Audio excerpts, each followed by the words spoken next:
Olá, tudo bem com você? Seja muito bem-vindo a mais um capítulo do Mundo Corporativo, que traz hoje mais uma vez o tema gestão de pessoas, liderança e saber como você cresce na sua carreira e como você pode fazer o seu negócio dar certo. E para conversar conosco sobre esses assuntos, nós convidamos Gilberto Cavicchioli, professor na pós-graduação da ISPM, nas disciplinas de gestão de pessoas, técnicas de negociação e marketing de serviços, e também da Fundação Getúlio Vargas em marketing e vendas. E autor do livro O Efeito Jabuticaba, o dia em que aprendi a atender as pessoas, lançado pela editora Reino. Professor Gilberto Cavicchioli, em primeiro lugar, a gente precisa matar essa curiosidade. O que é o efeito jabuticaba? O efeito jabuticaba são ações, são atitudes que alguém decide fazer com o objetivo de agradar alguém. Quer dizer, é uma circunstância que se desenha e espontaneamente você tem vontade de surpreender essa pessoa positivamente, em função de observá-la, em função de um acompanhamento em circunstâncias específicas. Portanto, o efeito ele tem como cenário as relações humanas e ele ocorre entre familiares, clientes, fornecedores, vizinhos, pai, mãe, enfim. E o que a jabuticaba tem a ver com isso? A jabuticaba ela é uma fruta nativa brasileira, ela existe aí em diversos quintais, tem aliada à jabuticaba, há sempre uma história familiar. Alguém subiu na jabuticabeira quando criança, a avó que servia a jabuticaba entre os netinhos. Portanto, é uma fruta que remete a um momento de descontração, de harmonia. E é uma fruta brasileira. As histórias do livro são histórias brasileiras, ligadas a esse momento de confraternização. E, ao mesmo tempo, o senhor se referiu aqui a essas histórias pessoais, isso também mostra que a nossa vida profissional não está dissociada dessa vida pessoal? Milton, você já tocou num ponto muito importante. O livro surgiu em função de situações do tipo: em aula eu lembrava de contar alguma história relacionada a esse efeito, a esse clima, a esse grau de relacionamento entre pessoas. E os alunos se emocionavam, queriam saber mais a respeito daquilo, queriam detalhes. Portanto, eu comecei a compor as histórias com maior profundidade, porque as pessoas começaram, puxa, mas se isso existe, e se isso acontece, desencadeia tal emoção, por que não acontece isso no ambiente corporativo? E é isso que nós estamos descobrindo, que esse efeito ele pode ocorrer entre colaboradores, entre clientes, no ambiente das empresas. Está muito gostoso observar isso. Isso tem acontecido, tem havido espaço no ambiente empresarial, no ambiente corporativo para esse tipo de relação? Milton, um exemplo. Nós tivemos um evento com gestores de shopping centers de todo o Brasil. E reservamos um momento para trabalhar essas histórias. E foi muito interessante como as pessoas queriam contar histórias do dia a dia, na gestão do shopping, no ambiente de loja, de praça de alimentação, em que esse efeito ele se apresenta. A curiosidade é que são relatos que qualquer um é protagonista dessas histórias. Então é muito interessante, o leitor te escreve e diz: olha, eu vivenciei algo muito semelhante, podia escrever uma história que compõe esse tal efeito. Então essa simplicidade e essa alegria que o leitor demonstra se identificando com a história, isso pode ser levado para o ambiente dos negócios, é o que está acontecendo. E você faz essa relação o tempo todo no livro, O Efeito Jabuticaba. Qualquer capítulo que nós abrirmos aqui tem uma história para ser contada. A primeira delas fala da cabeleireira Joyce. O que a cabeleireira Joyce tem a nos ensinar? Ela existe, ela trabalha num salão de beleza em São Paulo Uma das minhas idas nesse serviço, contando da vida, aquele papo corriqueiro de um salão de cabeleireiro, eu comentei a respeito da elaboração dessas histórias. E ela ficou interessada com a causa desse efeito. Ela me dizia, mas o que causa isso? E à medida que nós fomos conversando, eu simulei uma situação que ela estaria envolvida, numa circunstância em que ela seria extremamente valorizada na sua profissão. E à medida que eu relatava isso, ela foi entendendo, foi digerindo, e foi a partir dessa conversa que eu notei que isso traria importância para as pessoas no ambiente profissional. Gilberto, o senhor é professor na ESPN, como também na Fundação Getúlio Vargas. O que tem sido hoje a principal preocupação dos jovens que estão entrando no mercado de trabalho? Os alunos frequentemente têm dúvidas com relação à escolha que eles têm na carreira. Será que a empresa, o perfil da empresa é adequado ao que eu gosto, ao que eu faço? Esse questionamento é frequente. Eles se veem diante de tantas opções e tanto noticiário a respeito de felicidade no trabalho, sucesso no trabalho, e quando ele percebe que aquilo não é exatamente o que está acontecendo com ele, ele se questiona. Professor, o que eu estou fazendo de errado? O que eu preciso rever? Então, frequentemente você, além da disciplina principal na sala de aula, você acaba avançando nesse lado do coaching, da orientação de carreira. Isso é muito frequente. Aliás, o Carlos, nosso ouvinte internauta, pergunta, professor, há histórias de alunos no seu livro? O que o senhor leva do mundo corporativo para a sala de aula e vice-versa? Há uma história, ela é toda desenvolvida na sala de aula, uma aluna muito tímida e uma disciplina específica que, na última aula, ela precisava se apresentar, ela precisava apresentar um caso. Lá na frente de todos os colegas. E muito tímida, muito retraída, introvertida, de origem oriental, uma japonesa, mas uma aluna excelente. Os artigos, o material que ela trazia para a sala de aula era muito bom, mas ela não se apresentava pessoalmente, ela trazia tudo por escrito. E o grande desafio foi a apresentação dela no último dia de aula. E nós fomos semanalmente dando alguma orientação e ela resolveu, a partir de uma decisão difícil, se apresentar na frente dos alunos e contar a história, quer dizer, o momento da vida dela em que ela foi campeã brasileira de karaokê. Imagina só, quer dizer, aquela aluna introvertida surpreendeu a sala toda quando, à medida que nós fomos envolvendo e mostrando o potencial dela, ela fez essa apresentação. E não preciso dizer, né, Milton, que os alunos no final pediram que ela cantasse um trechinho da música Campeã em japonês, imagina só. Bom, a sala veio abaixo e semanas depois, encontrando a aluna no corredor, ela falou, professor, eu estou terminando o curso e preciso confessar que um dos momentos mais felizes da minha vida foi aquele que eu cantei para os alunos na sala de aula. Portanto, estava ali o efeito. Estava ali o efeito. Agora, e que lição a gente aprende a partir disso? A lição é que você precisa prestar atenção no potencial das pessoas, na capacidade das pessoas. O olho no olho nunca esteve tão em moda, viu, Milton? Nunca ele foi tão... eu escutei uma frase outro dia muito interessante. Uma pessoa me disse, quando você evita o olhar do outro, você não se recomenda. Quer dizer, eu achei isso de uma profundidade, principalmente para quem atende pessoas no balcão, em situações diversas. Eu trabalho em equipe, líderes.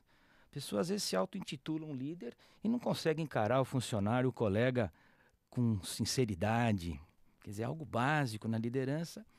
E nem sempre os livros abordam isso de forma verdadeira. E as pessoas têm tempo para olhar no olho hoje em dia, levando em consideração a quantidade de tarefas que precisam exercer, mas mais do que isso, a quantidade de fontes de informação que têm diante de si quando estão conversando muitas vezes? É uma questão de decisão interna. Quer dizer, eu decido em algum momento do meu dia, liderando pessoas, chefiando tarefas, dedicar um tempo a conhecer as pessoas com maior profundidade. E à medida que você toma essa decisão, você passa a enxergar e a perceber situações em que o efeito possa entrar em campo. Nós estamos conversando hoje com o consultor de empresas Gilberto Cavicchioli, professor na pós-graduação da ISPM, professor também da Fundação Getúlio Vargas e autor do livro O Efeito Jabuticaba, o dia em que aprendi a atender pessoas, lançado pela editora Reino. Professor, a Mariana, nossa ouvinte internauta, pergunta: o senhor falou agora há pouco em timidez ao se referir a uma aluna japonesa. Que conselho o senhor pode dar para uma pessoa tímida no mundo corporativo que, de repente, precisa se envolver em negociações? As pessoas no mundo corporativo que, eu não diria se escondem, mas escolhem, até por personalidade evidente, um comportamento introvertido, são pessoas muito preocupadas com a crítica. Isso eu observo há bastante tempo. Então, a minha sugestão para ouvinte é ela não se preocupar tanto com o que possam vir a pensar a respeito da conduta dela, do comportamento dela. A hora que ela supera esse medo, evidentemente essa introversão, essa timidez se transforma e ela vai ter muito sucesso. Bom, o senhor falou agora há pouco de vendas, negociação, etc. Conte para nós o que a experiência da cantina do Giovanni nos traz em relação a escutar o cliente, se colocar no lugar dele e por que isso hoje é fundamental para o sucesso de um negócio. Bom, o Giovanni é uma cantina tradicional em São Paulo, ele é um personagem da cidade e na companhia de um amigo com certa frequência nós jantamos no restaurante de Giovanni. E ele, à medida que ele percebe você chegando e alguém define uma mesa para você sentar, ele se aproxima e quase que de forma intuitiva, ele tenta adivinhar como é que foi o seu dia.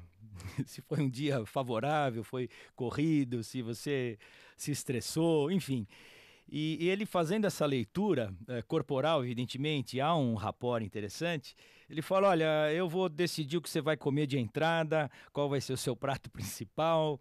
Portanto, ele tem essa habilidade e isso aconteceu por diversas vezes. Quer dizer, isso é dele, não é que ele... O efeito tem esse detalhe, Milton. Ele não é uma receita, ele tem que ser algo intrínseco, ele tem que vir de dentro, espontâneo.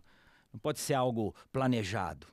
Sim, mas aí fica muito clara essa possibilidade e essa necessidade da aproximação com o cliente. Porque usando aqui uma palavra que se usa muito aí no mundo corporativo, é customizar o atendimento. Isso. Porque não é só o seu estilo, mas é o seu sentimento naquele momento, o que eu vou lhe oferecer para comer. Essa vontade de eu vou agradá-lo não só com o trivial, com o básico, que seria uma comida bem elaborada, mas eu vou atender a uma sua necessidade intrínseca, interna, por meio da minha cordialidade, da minha atenção, da minha satisfação em tê-lo aqui como cliente, de forma muito franca, clara. É por aí o caminho.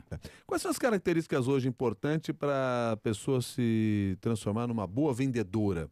Bom, desenvolver o que a gente chama de escuta ativa. A maioria dos profissionais de vendas, ele ainda acha que deve falar mais do que o que ouve. E até eu faço a brincadeira, é 80-20. Escuta 80 e fala 20. E normalmente, hoje as vendas são vendas consultivas. As pessoas procuram a compra de algo, de um produto ou serviço embasadas em informações diversas, de fontes diversas. Portanto, a característica da venda consultiva é, inicialmente, investigar, perceber qual é a necessidade, o que aflige, o que vai solucionar a necessidade e a expectativa por meio o quê? Do depoimento, do contato, da declaração. Portanto, o conselho é desenvolva a habilidade de aguardar o momento do potencial cliente declarar o que ele precisa. Aí você entra com a sua técnica. Histórias de vendedores não devem faltar no seu livro. Bom, eu sou, por parte de mãe, eu sou neto de libaneses. Meu avô, Edmundo, tinha uma loja de lãs, armarinhos, né? Olha só, o libanês clássico. Nasceu um próprio personagem. Ah, foi. E ele muito habilidoso, de forma inata, ele atendia as freguesas, como ele chamava, né? E nas férias eu frequentava a loja do vovô Edmundo e estava diante de um craque. Sem perceber, ele me dava as primeiras. Isso a gente conta aí numa das histórias. Ele me dava as primeiras histórias de atender com excelência, né, Milton? Mas com excelência, com E, excelência E maiúsculo, verdadeiro. Professor, pergunta da ouvinte internauta Flávia. Ela conta que sempre diz ao namorado dela que ele tem de mudar para se adaptar ao mercado de trabalho, mas ele não acredita. A Flávia quer saber que história o senhor tem que sirva de exemplo para quem resiste às mudanças no mundo corporativo. Uma das histórias, ela é trabalhada com, na época, um diretor de uma grande empresa aérea, e esse senhor nunca tinha concluído nem o curso, o ensino médio, no caso. E eu fiz um convite, falei, seu João, tudo que o senhor comenta aqui na empresa, a forma como você dirige os funcionários, tem muita utilidade lá na escola, na sala de aula. Ele, não, imagina, eu não gosto muito de sala de aula, eu abandonei os estudos. Mas enfim, num determinado momento, ele mudou de ideia. E o fato dele mudar e enfrentar essa palestra que depois ele fez diante dos alunos pós-graduados, vamos dizer assim, trouxe para ele uma descoberta de coisas novas, que ele gostou da coisa. Ele gostou tanto daquele ambiente, e o que ele trouxe para os alunos foi de tanta utilidade que ele não imaginava. Portanto, ele se permitiu uma mudança e agradeceu o que ele descobriu pós-mudança. Foi um momento muito emocionante, porque descobrimos que esse senhor escrevia suas poesias, né, um poeta. E no final dessa apresentação nós pedimos, o senhor não gostaria de declamar uma poesia sua? E ele fez aquilo de uma forma maravilhosa e os alunos aplaudiram de pé. Portanto, aquilo que ele imaginava como imutável dentro dele, ele se permitiu a experiência e ela foi maravilhosa. Pergunta do Fernando, ouvinte internauta aqui do Mundo Corporativo. Professor, os grandes vendedores são grandes vendedores porque nascem com esse talento? Ou eles podem ser transformados em grande vendedor nos bancos das faculdades? Eu acredito, sinceramente, que a atividade de vendas ela pode ser aprendida. Há técnicas de vendas muito interessantes.